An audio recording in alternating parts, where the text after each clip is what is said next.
Cette semaine, à l'émission, le professeur en journalisme Patrick White répond à nos questions sur la crise que traversent les médias depuis quelques années. Et Simon Lessard se demande avec nous ce qu'est un bon média. Bref, on n'est pas du monde.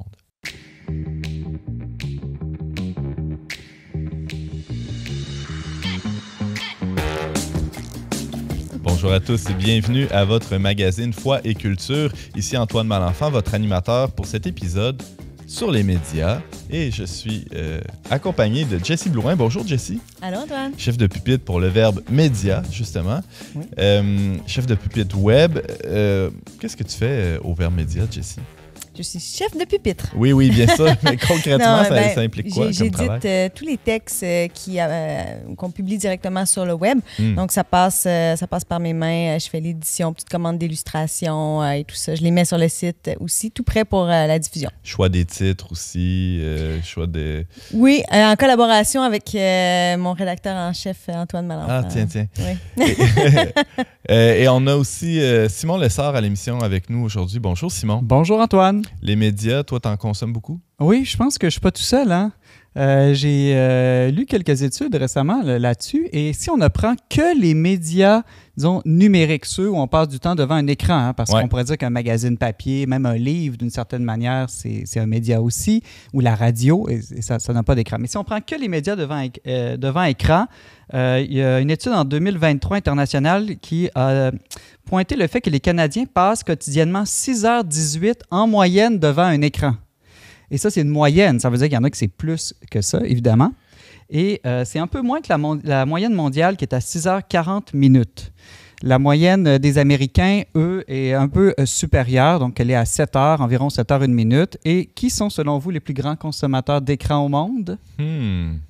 Ça pourrait vous surprendre. Ben, j'aurais dit les Américains, mais là, tu viens de les nommer, donc c'est sûrement non, pas c'est ça. pas eux. C'est en Afrique et en Amérique du Sud. Donc, les gens de l'Afrique du Sud et du Brésil consomment chacun plus de 9 heures d'écran par jour. Fascinant. Oui, c'est énorme. Ça prend beaucoup de place dans notre vie. C'est plus du tiers de la journée là, qui est consacré à ça. C'est incroyable. Incroyable. Et c'est pour ça, je pense que c'est important de réfléchir aux médias, que cette émission est importante. Notre relation aussi aux médias est importante. Ça a tellement d'impact dans notre vie. Petit fait intéressant, il y a une baisse en ce moment dans beaucoup de pays dans le monde. Seulement au Canada, par exemple, on a diminué de 17 minutes en moyenne en 2023.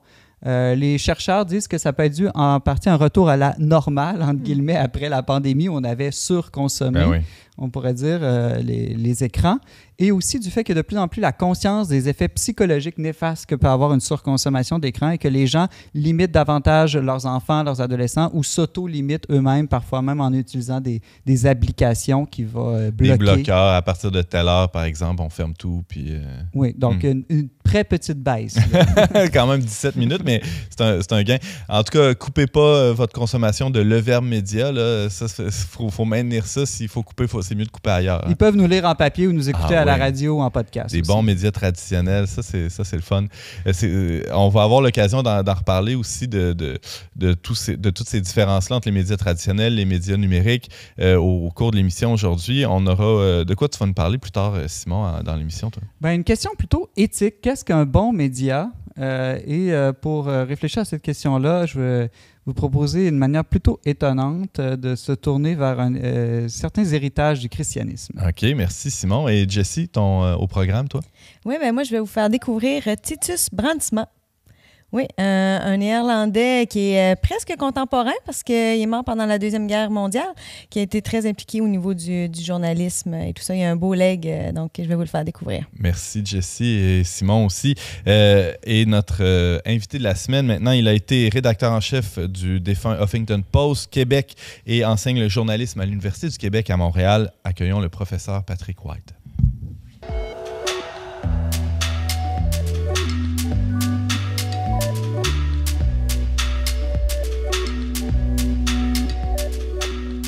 Patrick White, bonjour et bienvenue à On n'est pas du monde. Merci.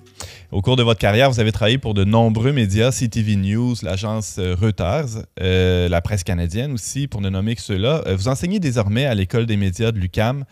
Vous êtes la personne toute désignée pour aborder avec nous aujourd'hui la question de la crise des médias. Quand on parle de crise des médias, on entend souvent ce terme-là. Est-ce qu'il y a vraiment une crise qu'on en parle pendant 20 ans, 30 ans, ou c'est pas un état permanent, Patrick White? La crise des médias est permanente. Quand j'ai commencé en 1990 à CTV, on était en pleine récession. Ça a été une récession épouvantable de 90 à 92. Et déjà à l'époque, on avait eu la fusion de Radio Mutuelle et de Télémédia, les deux plus grands réseaux de radio au Québec dont on oublie quasiment qu'ils ont existé à l'époque et qu'ils avaient chacun presque 1 million d'auditeurs. On est quand même au début des années 90. Et 30 ans plus tard, c'est une crise du modèle d'affaires des médias. Donc, les revenus publicitaires ont été siphonnés à peu près à 80%. Les revenus publicitaires numériques canadiens en ce moment sont entre les mains de Meta et de Google. Donc, ça a été évidemment une grande chute des revenus publicitaires pour les grands médias canadiens. J'inclus les journaux là-dedans, la radio et la télévision. Et évidemment, on parle quand même de l'arrivée de l'Internet vers 1995 que les médias ont mal géré. On a également mal anticipé l'arrivée des réseaux sociaux vers 2005-2006. Et là, on est peut-être en train de manquer le bateau de l'intelligence artificielle. Donc, ça fait quand même 3 grandes révolutions depuis le milieu des années 90. L'arrivée de l'Internet, qu'on a pris à la légère au début. L'arrivée des réseaux sociaux, ça a pris 5 à 7 ans avant de se réveiller au Québec. Et après ça, l'arrivée de l'intelligence artificielle avec ChatGPT en novembre 2022, qu'on essaie évidemment d'intégrer dans les salles de rédaction en ce moment. Donc, tout ça, mis ensemble, ça fait une tempête parfaite. Donc, on est toujours en crise depuis quelques décennies, mais jamais pour la même raison. C'est ce que je déduis. Là. Les journaux papier en particulier, il reste quelques années à peine là, pour les journaux qui ont encore une édition papier. Là-dedans, j'inclus le Journal de Québec, Le Devoir, la Montreal Gazette, et on a pas mal fait le tour. Là. Ah ouais, Simon? Vous parlez beaucoup d'une crise des médias du point de vue du média, mais je trouve que moi, d'un point de vue du consommateur, je vois un autre genre de crise, c'est-à-dire d'abord une crise de confiance dans les médias qui a augmenté depuis la pandémie, puis une crise, je dirais un point de bascule où je commence à considérer les médias comme presque des ennemis parfois, comme ils envahissent trop ma vie, trop d'informations. Je prends la décision de plus en plus de me bloquer de certains usages de médias. D'une surstimulation. Oui, c'est ça. C'est comme si le média que je voyais juste comme un ami autrefois, maintenant je vois que ça dépend. Des fois, on dirait qu'il se retourne contre moi. Il y a une crise de confiance qui est réelle, qui a été amplifiée par la pandémie, où il y a eu une seule nouvelle pendant 2 ans et demi, et c'est sûr que ça a dérangé beaucoup de citoyens. Puis il y a un phénomène qui s'est amplifié avec la pandémie, c'est l'évitement des nouvelles. Il y a un Canadien sur 5 qui évite les nouvelles sciemment en ce moment. Et ça, évidemment, pour la démocratie, c'est très problématique parce que si les gens vont voter sans avoir eu d'informations envers les partis politiques, que ce soit municipal, fédéral ou provincial, là, on va se rendre compte qu'il y a des impacts réels sur la vie démocratique et sur les choix que les gens vont faire pour l'avenir. Vous êtes journaliste, vous enseignez dans une école de journalisme. Vous avez devant vous des étudiants, des futurs journalistes.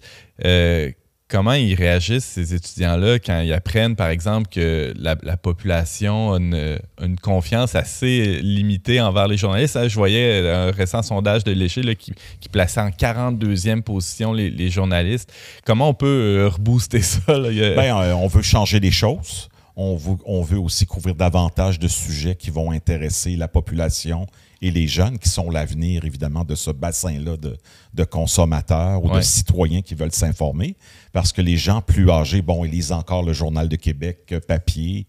Peut-être qu'ils vont consulter l'édition numérique du Soleil, mais ils sont beaucoup devant la télévision. Et ce n'est pas le cas des jeunes. Hein. Pas en tout. Alors, je pense qu'il faut aller chercher les jeunes qui sont le futur de l'information où ils sont.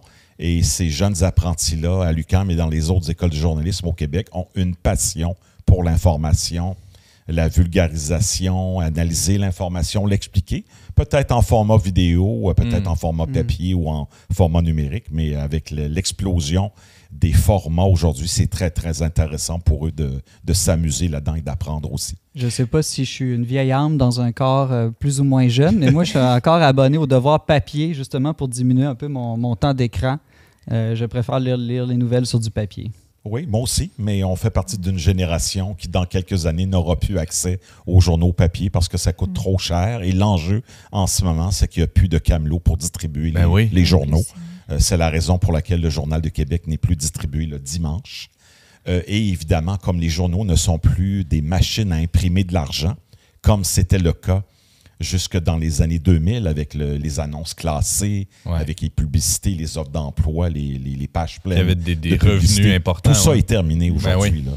Donc, le même TVA, qui a été longtemps une machine à imprimer de l'argent, c'est fini. TVA a perdu près de 50 millions de dollars en 2023. Et il y a eu plus de 800 mises à pied au groupe TVA là, depuis un an. Donc, il y a une crise des médias qui est là. Et il faut penser à comment est-ce qu'on peut affronter la crise avec diverses solutions, avec plein de contenus différents. Puis évidemment, un modèle d'affaires à revisiter. Puis un de ces modèles d'affaires-là, c'est d'avoir des médias qui sont des organismes sans but lucratif. C'est le virage qui a pris vraiment d'argent à faire dans le monde des médias, même si Le Devoir et la presse aujourd'hui font des profits. Ces profits-là sont réinvestis parce que ce sont des organismes sans but lucratif maintenant, ce qui n'aurait jamais été le cas autrefois. C'est passionnant. On parle des nouveaux formats, de la télévision qui est en déclin, des journaux papier qui sont en déclin, mais il y a quand même une certaine vitalité, on peut constater, dans d'autres médias plus traditionnels que sont, par exemple, le magazine, qui est plus niché, qui a un public plus restreint, mais assez vivant quand même, magazine imprimé. Du moins pour certains, et la radio qui tire assez bien son épingle du jeu encore aujourd'hui. Alors la radio, c'est stable. Pourquoi? Parce que c'est le médium le plus chaud. Moi, c'est mon médium préféré de loin. J'ai commencé à CKRL en 1987 à Québec, puis avant ça, je faisais la radio au cégep de Sainte-Foy, puis au Mont-Saint-Sacrement. Mais effectivement, la radio a des revenus publicitaires relativement stables ou en léger déclin. Alors qu'à la télévision et dans les journaux, évidemment, depuis 20 ans, c'est un énorme déclin. Là. Donc, la radio est stable, les balados se développent beaucoup, le temps d'écoute des podcasts, comme on dit en anglais. Et donc, les médias spécialisés, les magazines spécialisés, les médias spécialisés tirent leur épingle du jeu. Mais en même temps, quand on regarde un magazine comme l'Actualité, le publipostage est payé par Patrimoine canadien. C'est une subvention directe au magazine papier. Et si cette subvention-là disparaît un jour, ben on va passer en format numérique du jour au lendemain. Donc, ce n'est pas une réelle autonomie, c'est une autonomie qui est, disons, autonomie financière qui est soutenue par les deniers publics. Ce qui appuie les médias en ce moment, c'est l'aide aux médias. Il y a un programme fédéral d'aide aux médias de 600 millions sur 5 ans qui vient d'être reconduit pour un autre 5 ans. Donc, ça fait 1,2 milliard sur 10 ans. Au provincial, au Québec, c'est 250 millions sur 5 ans qui vient d'être renouvelé pour un autre 5 ans.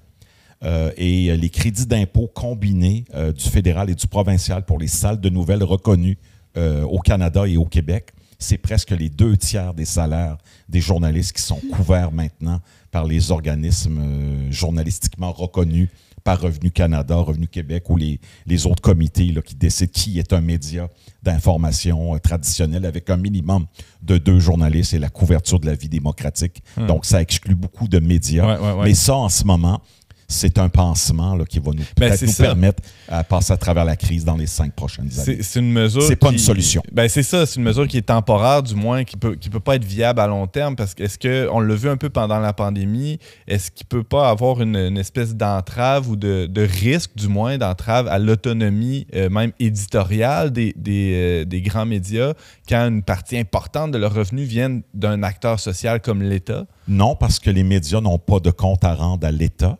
Et également, il va y avoir 100 millions de dollars cette année et à chaque année à partir des années subséquentes qui vient de Google.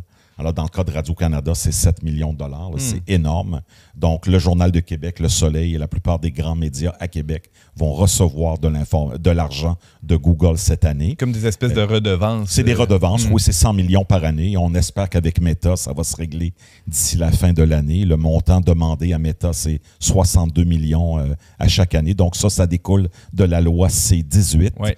Et donc, moi, je ne crois pas que les médias aient des comptes à rendre au gouvernement. Et cet argent-là va nous aider à passer à travers la crise. Ce n'est pas idéal. Il y a des gens qui ont l'impression que les médias, peut-être, vont avoir une dépendance. Moi, je ne crois pas. Les médias, même Radio-Canada, n'a pas de compte à rendre au gouvernement fédéral. Là.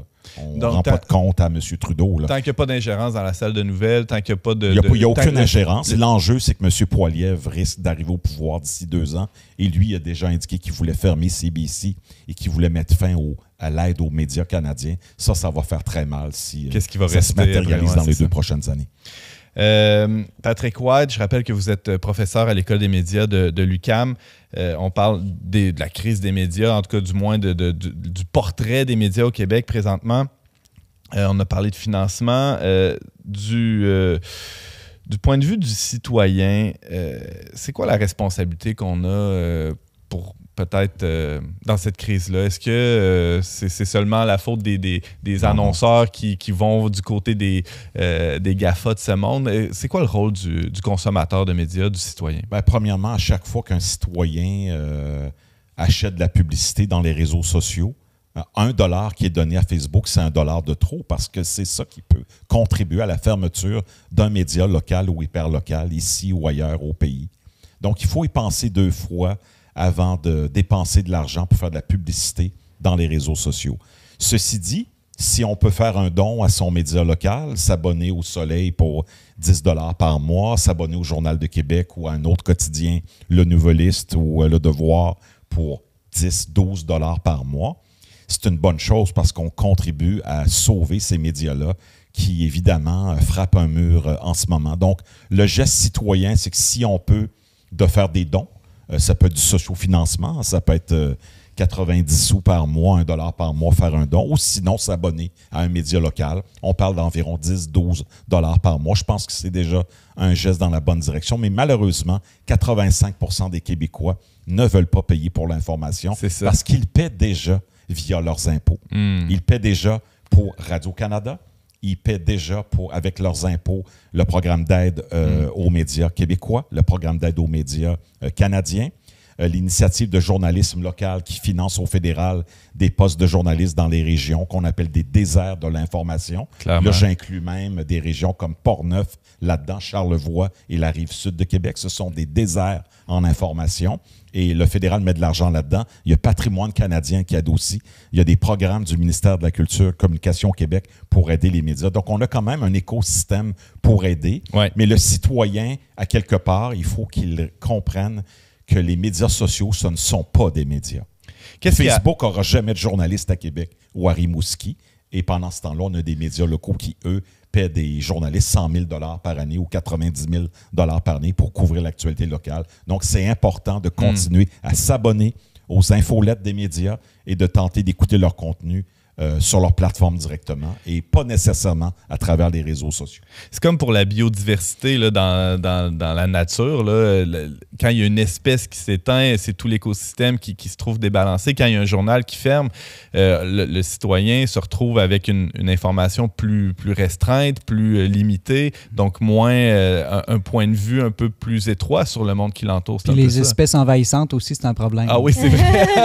Non, absolument. Alors, dans le cas de la ville de Québec et de Montréal, c'est moins un problème parce qu'à Québec, on a deux quotidiens et 3 chaînes de télévision généralistes, Nouveau Info, Radio-Canada et TVA. Montréal, c'est pareil, il reste encore 4 ou 5 quotidiens. Mais dès qu'on sort de ces centres-là... Mais là, c'est ça, aussitôt qu'on sort. Par exemple, les coops de l'information. Les coops de l'information, c'est plus que la moitié de tous les quotidiens au Québec.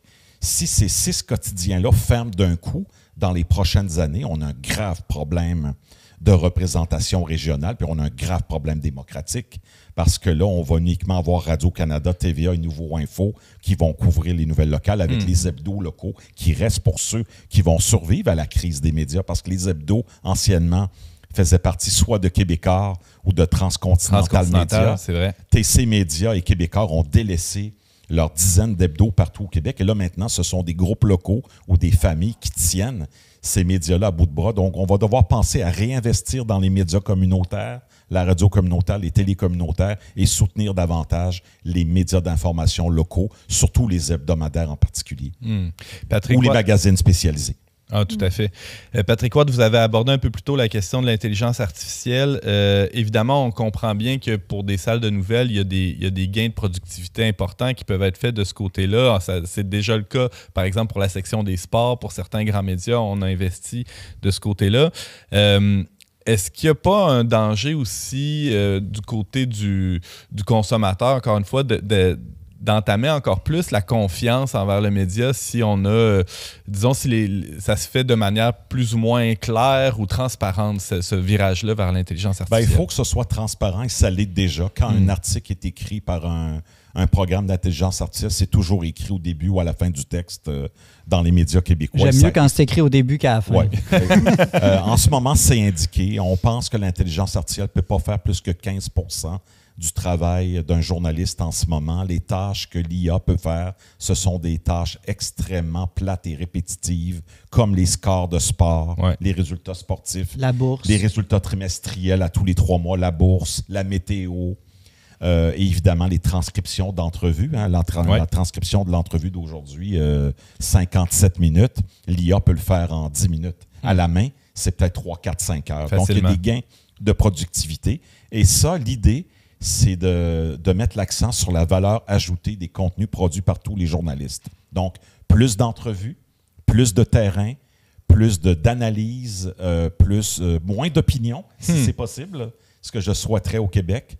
Et ce que les gens veulent, c'est se faire expliquer et décortiquer l'information parce qu'il y a une surabondance d'informations et trop d'informations nuit à l'information. Quoique l'opinion, justement, c'est proprement humain et l'IA n'excelle pas dans l'opinion. Non, l'IA fait des tâches très répétitives et très bêtes. Là. Réécrire un communiqué qui est sur CNW Telbec Cision en 5 paragraphes, c'est correct, mais ça prend quand même un être humain qui repasse par-dessus ce texte-là après. C'est pareil pour les traductions. Les traductions avec les outils, c'est totalement imparfait. Donc, on a encore besoin de journalistes. On n'a jamais eu autant besoin de journalistes pour nous expliquer le monde parce qu'il y a une perte de sens en ce moment. Il y a trop d'informations et les gens se retrouvent évidemment perdus là-dedans dans un contexte où ils sont bombardés d'alertes, de notifications, d'infolettes et tout le reste. Mais la nature humaine est quand même paresseuse puis elle cherche à faire des profits. Est-ce qu'il n'y a pas un danger que, dans l'idéal, le journaliste ferait plus de terrain et d'entrevues, comme vous dites, mais que dans la réalité, ce qui se passe, c'est plutôt qu'on fait à croire qu'on a travaillé alors qu'on n'a pas vraiment travaillé? Il y a certains grands médias qui ont déjà utilisé le prétexte de l'IA pour licencier des journalistes. C'est ça. C'est le cas du portail MSN Québec qui a licencié tous ses éditeurs il y a déjà 3-4 ans. Ça a été pareil au Royaume-Uni. Il y a eu des très, très grosses erreurs dans les 2 cas dans les 4 dernières années. Il y a un groupe en Europe qui s'appelle Axel Springer qui a licencié des gens en utilisant le prétexte de l'IA. Mais la plupart des grands médias, au contraire, le voient comme moi, comme un assistant pour aider les journalistes à laisser tomber les tâches répétitives et focaliser sur le contenu à valeur ajoutée. Dans ce contexte-là, on devrait limiter les pertes d'emploi, selon moi, en journalisme. Mm-hmm. Il nous reste 2 petites minutes, Patrick White. J'aimerais aborder avec vous la question des genres journalistiques. Hein? Oui. On le voit avec ce que vous venez de dire sur la valeur ajoutée. Vous avez parlé du témoignage, de l'entrevue, du travail de fond. L'enquête journalistique. De l'enquête journalistique. Oui. Est-ce que vous pensez que ça, c'est vraiment le futur du journalisme? Le récit aussi, hein, il y en a beaucoup qui se dirigent vers ça. Qu'est-ce que vous pensez? Oui, je regarde sur radiocanada.ca. Qu'est-ce qui marche bien en ce moment? C'est les longs formats d'Émilie Dubreuil. Ouais.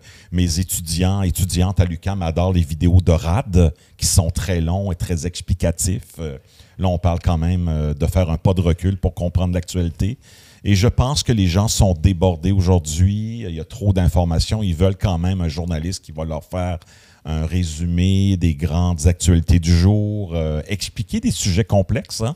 Gaza, la guerre en Ukraine, c'est pas des sujets simples à expliquer. Et en même temps, c'est pour ça qu'on a besoin des médias, des grandes agences de presse, par exemple, pour être partout dans le monde, dans 200 pays, puis nous éclairer pour prendre des décisions par la suite sur la question des changements climatiques ou plein d'autres sujets personnels. Clairement. Est-ce qu'un média pourrait survivre sans faire d'opinion aujourd'hui? Probablement oui, mais l'opinion, le vent dans les voiles en ce moment, et l'opinion nuit quand même beaucoup à l'information. Donc, ça prendrait moins d'opinion et un peu plus d'analyse et d'explication dans nos médias. Et je crache pas dans la soupe du tout, là. C'est vrai qu'il y a beaucoup de citoyens qui trouvent qu'il y a trop de... C'est une opinion, ça? C'est mon opinion. Il y a beaucoup de gens qui pensent qu'il y a trop d'opinion dans les médias au Québec, mais les codes d'écoute sont bonnes et à la radio, on voit que ça fonctionne bien. Ben oui, clairement. La radio est encore très, très forte au Québec, là. Patrick White, vous êtes professeur à l'École des médias à l'Université du Québec à Montréal. Vous avez travaillé pour plusieurs grands médias ici au Québec et ailleurs. Merci infiniment pour cet éclairage et on poursuit la discussion. Merci. Merci.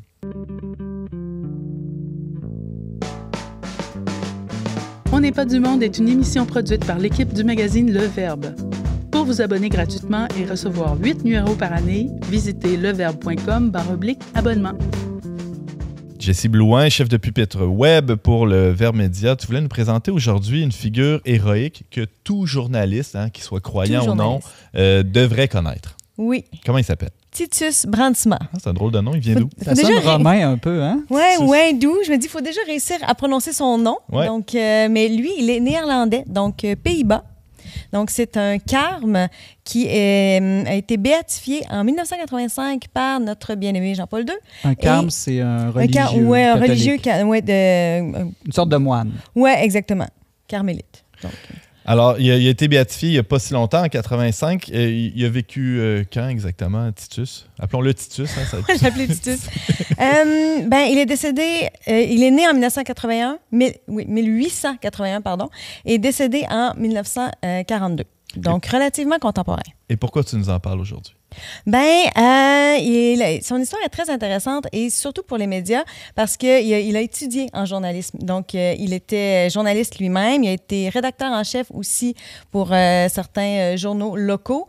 Il avait vraiment à cœur de veiller à l'amélioration des conditions des journalistes et au renouveau aussi de la presse catholique. Ça, c'est intéressant, les conditions de travail des journalistes. J'aimerais entendre Patrick White là-dessus parce que c'est peut-être un angle mort dans l'analyse. Là, on a beaucoup de médias qui travaillent avec des journalistes à la pige ou dans des conditions de travail très précaires. En quoi ça vient jouer sur la qualité de l'information? C'est énorme. Je dirais qu'en 1990, quand j'ai commencé, puis je compare à aujourd'hui, un journaliste aujourd'hui fait le travail de 4 personnes en 1990. Donc, le multiplateforme a imposé une pression incroyable. On lui demande de filmer en même temps. Sur le jeune journaliste qui doit tweeter en direct, prendre des photos, faire de la vidéo, faire du montage, jouer le rôle de caméraman, de preneur de son, faire un texte pour le web. On n'est plus dans du 9 à 4. Bloguer peut-être dans la journée, comme fait Sébastien Bovet à Radio-Canada, RDI. Vrai. Et pourquoi pas le radio-journal et le téléjournal. Donc là, on est rendu dans des niveaux de travail vraiment disproportionnés. Mais en même temps, la technologie facilite le travail aujourd'hui. C'est vrai. Alors, Titus militait pour que les journalistes aient des bonnes conditions de travail, qu'ils puissent être bien rémunérés, qu'ils puissent avoir justement des bonnes conditions pour faire leur travail adéquatement. Oui. C'était un journaliste professionnel. Il a travaillé aussi, évidemment, dans des journaux plus catholiques, mais aussi dans des journaux plus séculiers. Oui, des journaux locaux dans les différentes villes où il a habité aux Pays-Bas. Il a aussi œuvré à la fondation d'une école de journalisme qui finalement a ouvert ses portes seulement après sa mort, mais il a quand même travaillé là-dessus de son vivant. Pourquoi il est saint? Parce que c'est pas juste parce qu'il était journaliste, sinon moi je serais saint. Hein? Il est saint de par toute sa vie et notamment, il a vraiment encouragé ses contemporains pendant la Deuxième Guerre mondiale à résister à l'invasion allemande, les médias aussi à résister à tout ce qui était la propagande nazie. Exactement. Donc, et c'est pour ça qu'il s'est fait arrêter aussi et il est finalement mort dans un camp de concentration à Dachau. Donc, une injection mortelle, mais qui a porté de très beaux fruits, étonnamment, parce qu'il a donné le chapelet qu'il avait toujours sur lui à l'infirmière qui était en train de lui donner l'injection mortelle. Elle a été tellement saisie par la compassion qu'avait cette infirmière, qu'avait Titus pour elle, alors qu'elle était en train de lui donner la mort, qu'elle s'est convertie et elle a même témoigné au procès de béatification par la suite en 1985. 1985, pardon, oui. Fascinant. Oui. Des fois, on voit les saints comme des statues de plâtre, là, toutes bien peignées, toutes bien rangées. Titus, c'était de ce genre-là? Bien, pas selon ce qu'on raconte. Ah non? Non.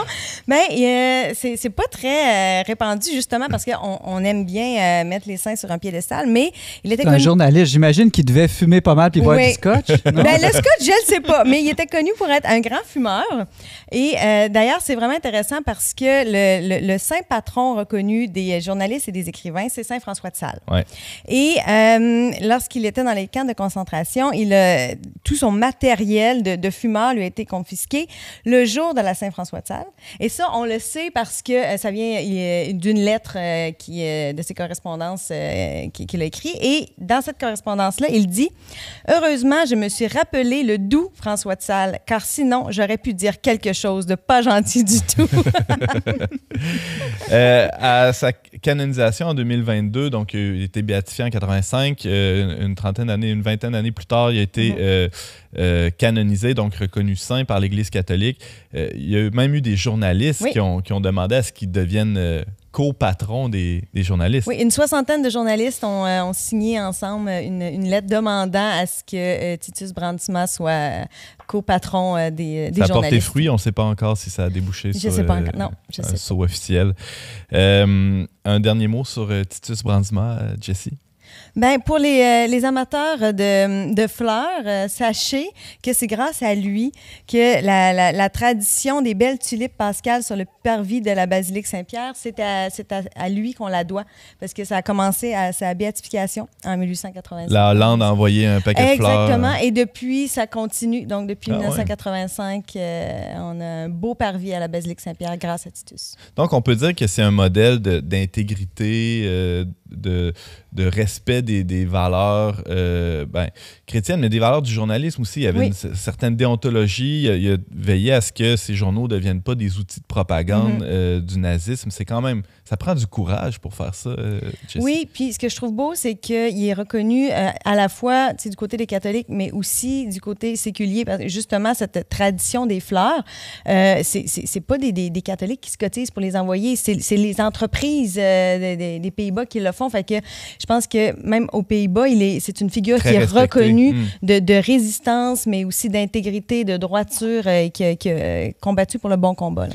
On le voit bien en ce moment avec les différentes guerres, que ce soit en Ukraine, à Gaza, comment l'information, c'est la première guerre d'une certaine manière.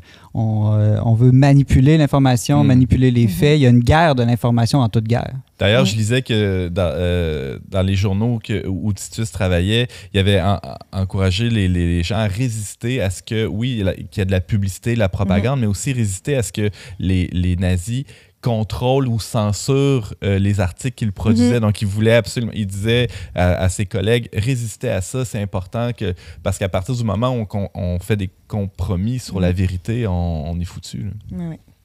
Jessie Blouin, tu nous présentais Titus Brandsma. Merci beaucoup. Je rappelle que tu es chef de pupitre web pour Le Verbe. On peut t'entendre régulièrement ici et te lire aussi dans nos pages. Merci d'avoir été avec nous. Merci, Antoine.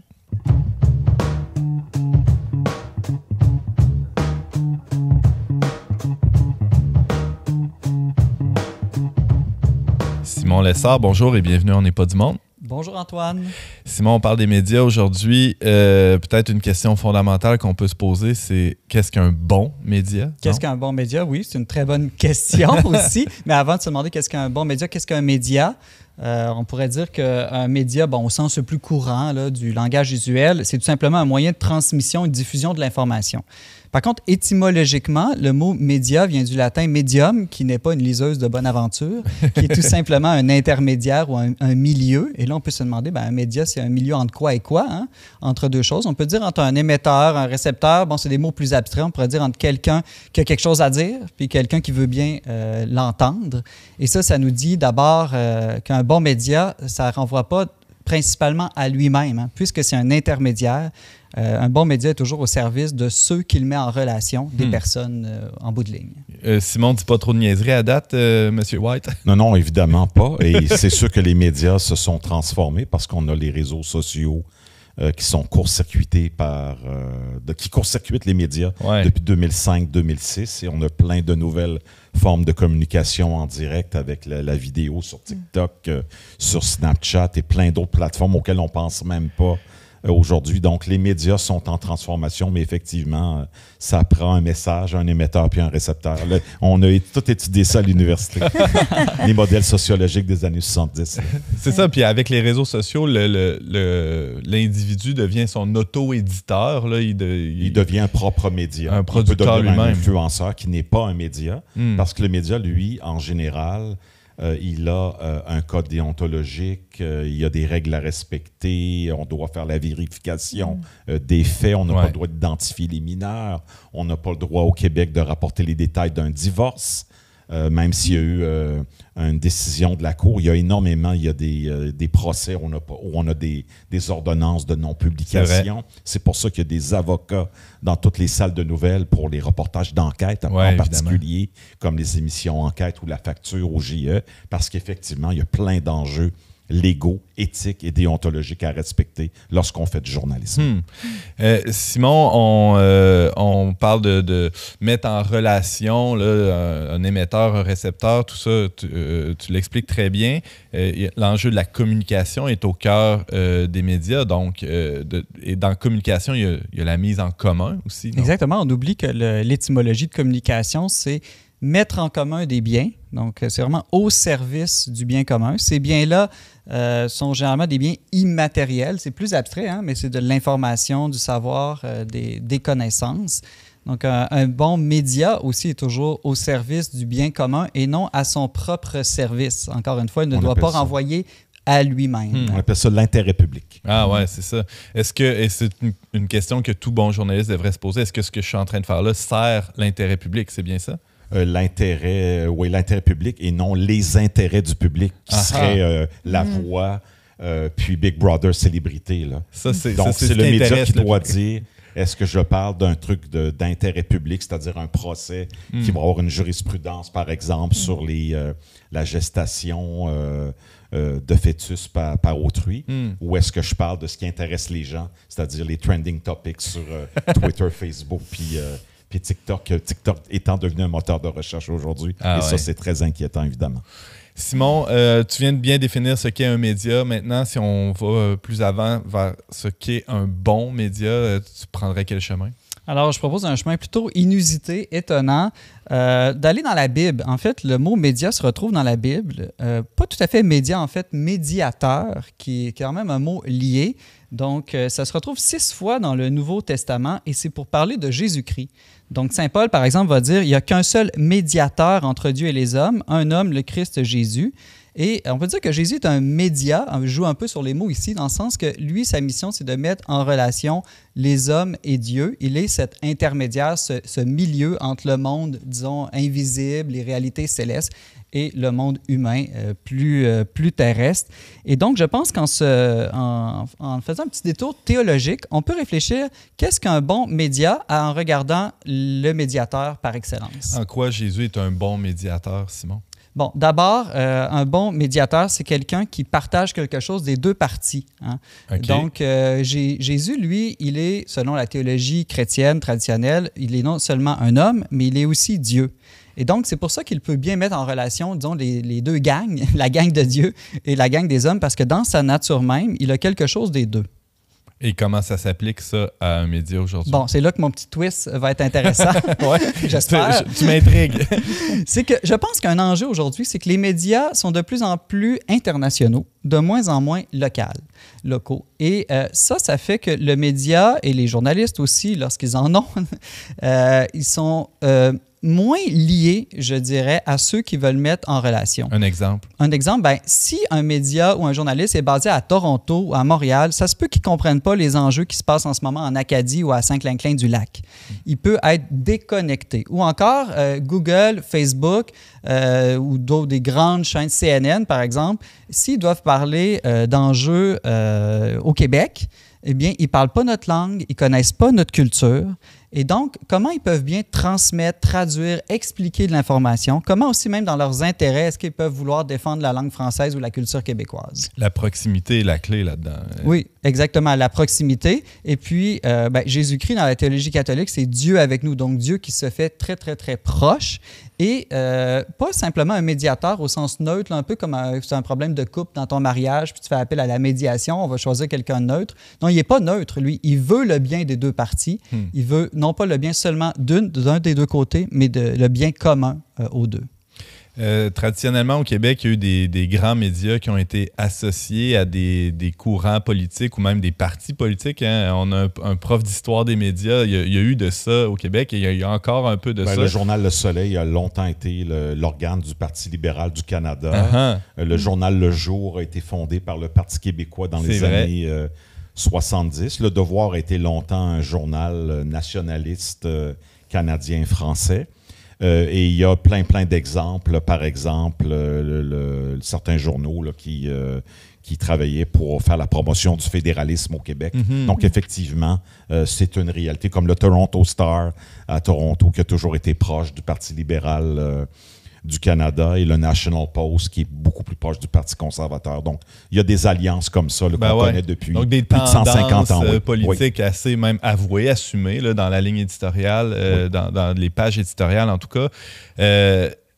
Mais de là à... dans certains cas, il y a un danger même, je ne dis pas que c'est le cas de ce qu'on vient d'énoncer là, mais de conflit d'intérêts. Si on a, par exemple, un journal qui est possédé par un grand magnat, c'est sûr que la couverture de ses déboires judiciaires ne sera pas les mêmes. Je ne vois pas à quoi tu penses, Antoine.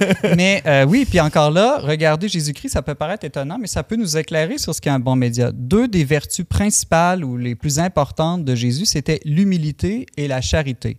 Alors, on n'y pense pas souvent, mais je pense qu'on peut appliquer ces vertus-là aussi aux médias. Une personne ou un organisme qui a une attitude humble et charitable va être davantage désintéressé de soi-même. Jésus-Christ était tout à fait au service de sa mission. Il faisait non pas sa volonté propre, il va dire, mais la volonté de son Père. Il voulait servir, entre guillemets, les intérêts de Dieu et les intérêts des hommes, et non ses intérêts propres. Le plus beau signe de ça, c'est qu'il est mort. Il s'est offert, sacrifié sur la croix totalement. Il s'est donné pour ceux qu'il voulait sauver. Eh bien, un média, je pense, doit avoir une attitude similaire, une attitude d'humilité et de charité. Il y a des journalistes qui paient encore aujourd'hui de leur vie le service de la vérité dans certains endroits dans le monde.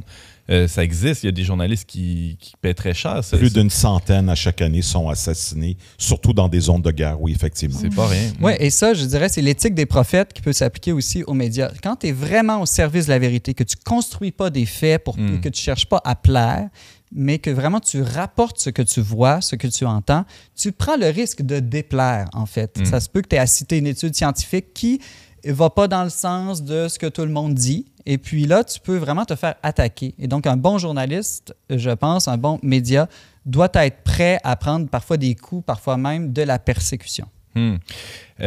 Simon, c'est intéressant cette idée-là de l'humilité, de la charité. Tu parlais de rapporter des informations sans les déformer, mais un média comme un journaliste, il n'a pas le choix de présenter l'information sous un certain angle. Ça ne serait pas que de faire un choix de ce qu'il va rapporter ou taire. Il y a comme une sélection là-dedans. Là, quand même. Oui, je pense qu'il faut bien distinguer être subjectif de, je dirais, être subversif ou en tout cas de transformer ou de forger des mensonges. C'est-à-dire que évidemment, moi, si je t'explique mon voyage à Paris, comment j'ai vu la ville de Paris en janvier dernier, je vais le dire dans mon regard, dans mon expérience. Il va y avoir de la subjectivité, mais ça ne veut pas dire que ce que je vais te dire, les choses que j'ai vues ou que j'ai fait, sont fausses. C'est un regard, c'est un angle. Et là, je pense qu'il faut bien voir que objectivité ne s'oppose pas nécessairement à subjectivité, en autant que la subjectivité soit au service de la vérité. Je ne prends pas de recul. On parlait des intérêts des médias. Les médias, en tout cas, plusieurs des grands médias qu'on connaît étaient détenus par des actionnaires ou sont détenus par des actionnaires. Ils doivent en quelque sorte être rentable pour ces actionnaires-là. Mais là, c'est intéressant parce qu'on voyait un peu plus tôt dans l'émission qu'il y a de plus en plus de grands médias qui basculent vers un autre statut qui est celui d'OBNL. Je serais curieux d'entendre Patrick Watt là-dessus. Est-ce que ça ne viendrait pas aider, ça, ce changement de statut-là, la perception du public envers les médias, dans ce sens que ça aiderait le public à concevoir la mission des médias comme un service du bien commun et non le service du bien des actionnaires du média? Effectivement. Alors, la concentration des médias est dramatique au Québec et dans le reste du Canada, mais c'est pire en France et partout ailleurs en Europe où c'est concentré. C'est des milliardaires, des compagnies d'armement et d'autres qui n'ont aucun lien avec les médias, qui contrôlent l'ensemble des médias en France, sauf les chaînes d'État, évidemment. Donc, effectivement, il y a beaucoup de travail à faire, mais ce nouveau modèle-là, OBNL, qui est en train de se développer, va nous permettre d'inciter davantage sur le rôle de service public des médias et de mettre fin à la recherche à tout prix des profits. Donc, c'est une bonne nouvelle dans un sens. C'est encourageant quand cette même. crise-là, oui. Oui, j'abonde dans son sens. L'indépendance, je pense, est une qualité d'un bon média. Tu parlais les médias qui sont possédés par des grandes multinationales privées. Évidemment, le désir du profit, même s'il semble qu'ils en font putain de profit, peut prendre le dessus. Donc, qu'il soit rentable, c'est une chose, mais que le profit passe avant tout, y compris avant le bien commun et la vérité, ça, c'est problématique. Et pour ce qui est des médias, disons, publics ou d'État, bien, il peut toujours avoir une tentation, celle de vouloir d'être contrôlé, devenir un moyen de contrôle ou de propagande de l'État. On le voit en Russie, par exemple, en ce moment. Donc, encore là, il faut préserver l'indépendance. Comment Jésus peut éclairer ce problème du média qui doit conserver cette objectivité-là? En quoi le Christ là, est un exemple, justement, d'indépendance comme médiateur? Encore là, je pense que je vais te surprendre, Antoine, mais le Christ était, disons, le meilleur média ou médiateur dans le sens qu'il n'y avait aucun décalage entre lui et son message. C'est-à-dire que lui, il ne trahissait pas, il ne transformait pas, il ajoutait ou enlevait rien aux paroles de Dieu qu'il devait transmettre, pour une raison très simple, c'est que le Christ était lui-même la parole de Dieu. Donc, le média était identique au message. Et il conduisait, on disait, parfaitement à Dieu parce qu'il était lui-même Dieu. Donc, même quand il voulait attirer vers lui, finalement, il accomplissait toujours sa mission de conduire à Dieu. Et c'est un peu ça, en fait. Il faut que de plus en plus, le média ne fasse pas, disons, sans jouer trop sur les mots, écran au message qu'il transmet. Tu viens d'utiliser une formule célèbre là, de Marshall McLuhan. Le Christ était à la fois le média et le message. Le média est parfois, en fait pas parfois, est toujours le message en quelque sorte, selon McLuhan. Comment on peut décortiquer cette phrase-là? Oui, bien Marshall McLuhan, c'est pas tout le monde qui le connaît. Bon, je suis sûr que Patrick White le connaît. Il est considéré par plusieurs comme un des pères des media studies ou sociologie des médias. On dit qu'il aurait même prédit Internet une trentaine d'années avant son invention. Et ce qu'on sait moins, par contre, c'est qu'à 26 ans, alors qu'il étudiait en Angleterre, je crois à Cambridge, il s'est converti de l'agnosticisme au catholicisme en lisant entre autres Chesterton. Et sa foi catholique a influencé sa pensée comme philosophe des médias. Et donc, on dit qu'il a utilisé beaucoup des concepts de trinité, d'incarnation, même de la Vierge Marie, pas toujours en le disant explicitement, là, mais pour mieux comprendre le phénomène des médias. Eh bien, son idée phare, là, Antoine, le média et le message, signifie que le moyen de communication porte lui-même un message. Donc, il n'est pas neutre. Et souvent même, c'est le message principal. Donc, je pourrais te donner un exemple. Oui, donne-moi un exemple de ça. Par exemple, mettons des faire-part de mariage. C'est vraiment pas la même chose si tu reçois un beau petit faire-part par la poste avec de la couleur que si je t'envoie un genre de mass mail, veux-tu venir à mon mariage? Ou même un quelque texto. chose de gribouillé sur une napkin, ça ne sera pas la même chose. Exactement. On voit que ça n'enverrait pas le même message. C'est-tu vraiment important, ton mariage, pour toi? Est-ce que moi, je suis important pour toi? En fait, n'importe quoi. Si tu reçois une carte postale ou une lettre manuscrite à la main aujourd'hui, ça envoie un message, peu importe ce qui est écrit, tu dis « Wow, cette personne-là, elle a pris le temps d'écrire. » C'est très personnel parce que c'est son écriture à elle, ce n'est pas des caractères universels d'imprimerie. Probablement que ça envoie le message « Je suis important à ses yeux. » Le simple fait que le média soit ici une écriture manuscrite. Ça s'enseigne encore dans les écoles de journalisme, ce leitmotiv-là de Marshall McLuhan, le média, c'est le message? Ben oui, c'est les cours théoriques de première année, mais c'est la base dd'aussi de la sociologie des médias et ça prend un minimum de cours théoriques pour comprendre aussi le côté pratique du métier. Donc, la forme est déterminante. Le choix du format de notre média, c'est pas anodin, là. Exactement. Puis tu parlais de l'invitation de mariage. Une invitation de mariage qui rentre 5 jours avant par courriel. Je pense pas que tu vas te pointer au mariage. C'est pas très personnalisé. Il se sentait obligé de m'inviter. Il l'a fait à la dernière minute. Hein? Le timing est important aussi dans le message. Absolument. Un autre exemple, Antoine, Internet, par exemple. Bon, Internet, c'est très large. Il y a plusieurs médias qui utilisent Internet. Mais le simple fait qu'on utilise Internet pour communiquer un message, ça envoie aussi un message. Comme si les distances ne sont plus très importantes aujourd'hui. village global dont parlait McLuhan. Oui, aussi. D'ailleurs, c'est même lui qui a forgé ce mot, cette expression de village global. Juste l'émission en ce moment, On n'est pas du monde. On sait qu'elle est disponible en plusieurs plateformes. Donc, c'est intéressant. Si vous écoutez l'émission, je pense, à la radio, à la télévision, sur YouTube ou en podcast balado, je pense que vous ne recevez pas exactement tout à fait le même message. Ça serait quoi la différence, par exemple? Bon, là, je vais essayer de me prêter au jeu, mais peut-être vous aurez d'autres idées. Donc, si vous nous écoutez à la radio, ça envoie un peu l'idée, vous êtes nos amis, vous êtes dans notre gang, vous nous écoutez dans votre voiture, dans votre cuisine, puis on est ensemble. On parlait de la chaleur de la radio un peu plus tôt dans l'émission. C'est toujours vrai, oui. Ouais, à la télé, c'est plus l'apparence qui compte. Donc, regardez-nous, on est important, on représente le nouveau visage du catholicisme au Québec, je sais pas, quelque chose comme ça. Sur YouTube, les chrétiens, ils sont dans le mouvement, ils sont pas dépassés, ils sont là où les nouveaux, les jeunes, idées se brassent aujourd'hui, c'est ça, ils sont à la page. Ou sinon, c'est ça, je sais pas si vous avez ça fait le tour. idées. Non, c'est ça, c'est vrai que selon le lieu de consommation, selon le média choisi, le message ne sera pas exactement le même. Bon, le fond reste à peu près le même, mais le médium a quand même son importance, clairement, Simon. Alors, quel message portent aujourd'hui les nouveaux médias? Les médias numériques, surtout, ou sur Internet.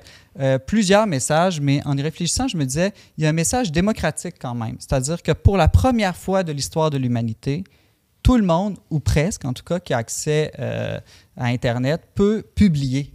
On ne s'en rend pas compte, là, mais c'est complètement nouveau. Je pense que dans quelques centaines d'années, les historiens vont dire qu'après l'imprimerie, peut-être que l'apparition d'Internet et des médias sociaux est un des plus grands bouleversements de l'histoire de l'humanité.